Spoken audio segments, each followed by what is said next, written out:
Hello and welcome to News Now. President Goodluck Jonathan has sacked General Martin Luther Agwai, that's the former Chief of Army Staff, as chairman of the Subsidy Reinvestment and Empowerment Program, replacing him with Ishaya Dare Aku. In a statement by his special advisor on media and publicity, Ruben Abati, the president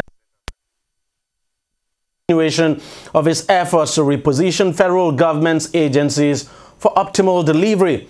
Agwai's sack comes on the heels of a lecture he granted recently where he called for a change of leadership in the country. While delivering the lecture in commemoration of former President Olusegun Obasanjo's 78th birthday last Thursday, the former Chief of Army Staff had said change in leadership was inevitable, declaring that the country's leaders must accept it and move with it. President Jonathan had on February 20, 2014 appointed Agwai to replace the pioneer SHOP chairman Christopher Olukolade, who resigned his appointment as the chairman of SHOP.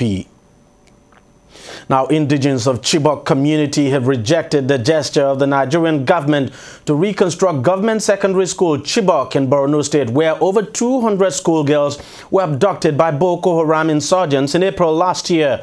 The parents of the abducted girls insist that the offer could not take priority over their daughters who have not been rescued. They asked the government to rescue the girls first before rebuilding the school. The girls have been under Boko Haram captivity for close to a year now. The government had last week sent a delegation led by Finance Minister Ngozi Okonjo-Iweala to lay the foundation for the reconstruction of the destroyed Chibok school. Now, an Indonesian court has rejected a legal challenge by a Nigerian currently on death row for drug peddling in the country. Rahim Agbaje Salami had appealed against President Joko Widodo's rejection of his clemency plea in the administrative court Monday. The court, however, dismissed his appeal on the grounds that it did not have jurisdiction over presidential decisions. Lawyers for the Nigerian are seeking to convert the death sentence handed out to him for drug trafficking to a life sentence. Agbaje Salami, also known as Jamiu Owolabi Abashin, comes from the southern Spanish city of Cordova and was arrested in 2008 for smuggling 5.3 kilograms of heroin into Surabaya, the capital of East Java province. Similarly, two other Nigerian drug traffickers are also scheduled to be executed this month after request for presidential clemency was rejected. The Nigerian government had in January summoned the Indonesian ambassador Harry Powato following the execution of two Nigerians by firing squad for drug offenses.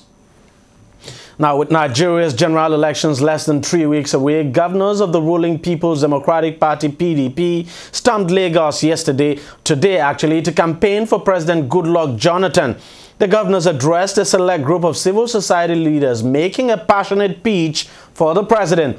Among the governors present in the gathering were Governor Godswill Akpabio of Akwa Ibom State, Jonah Jang of Plateau State, Leah Limoke of Cross River, Siriaka Dixon of Bayelsa, Ibrahim Sherma of Katsina, Babangida Ali of Niger State, and Olusegun Mimiko of Ondo.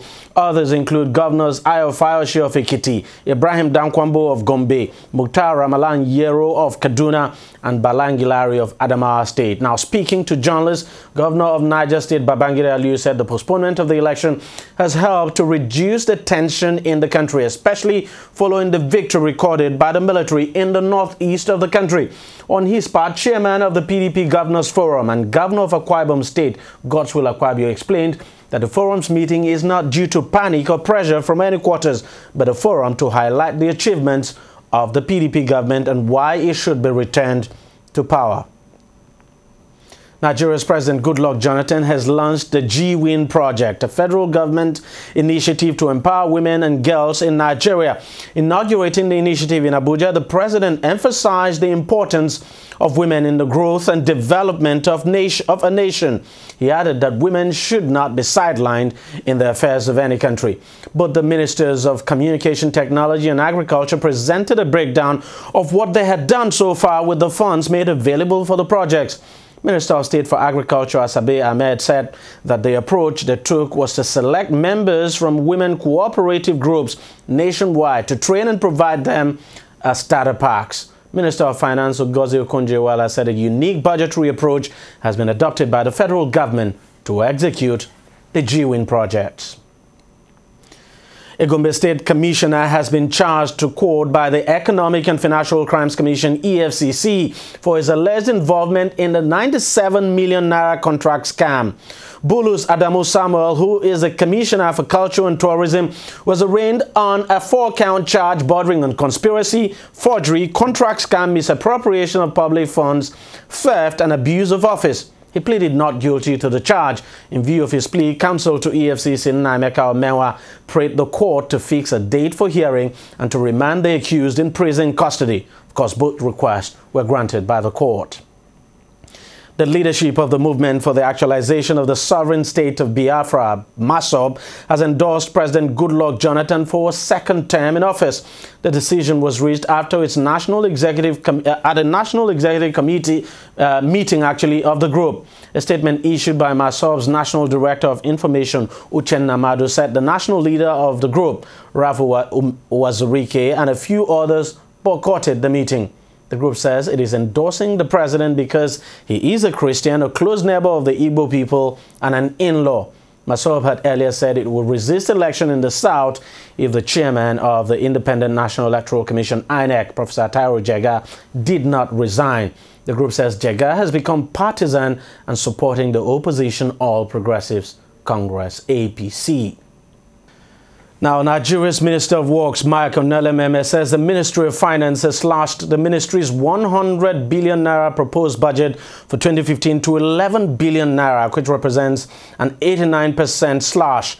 The minister was speaking while defending his ministry's budget before the Senate Committee on Works. The minister said no sum was approved for the Federal Roads Maintenance Agency's capital project and the Office of the Surveyor General of the Federation. He said the Finance Ministry predicated its action on the economic realities on the ground. Now, Nigeria has been experiencing serious revenue shortfall as a result of the fall in global oil prices. The minister expressed concern that only 33 out of the 210 ongoing road projects had been provided for in view of the lean allocation to the ministry. He also said the provision was not sufficient to encourage contractors to sustain appreciable progress on their work sites.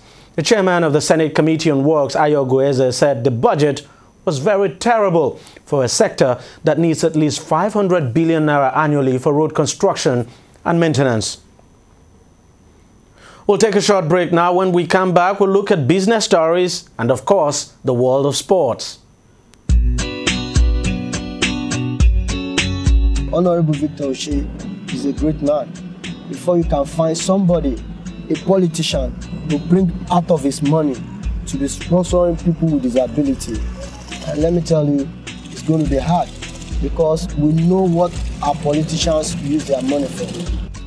Victor Osei is like a Madiba to wheelchair basketball Nigeria.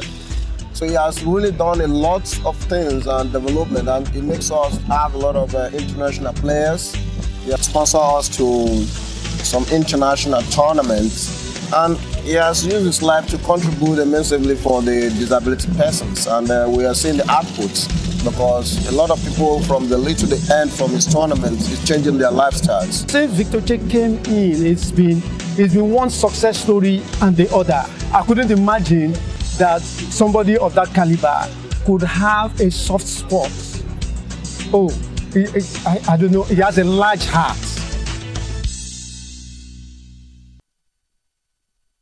The Bank of Industry (BOI) has restated its commitment to the growth of local content and manufacturing in the country.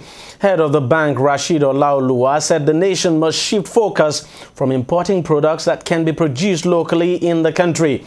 He called for the effective implementation of the industrial policy to support local manufacturing, saying that this would create employment opportunities for the nation's teeming unemployed youths and also achieve economic growth.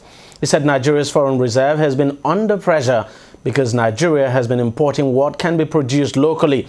According to the BOI boss, the Financial Development Institution is putting up a portfolio, a platform actually, to showcase every BOI customers and credible businesses to avail Nigerians the opportunity to access these companies to get loyal patronage.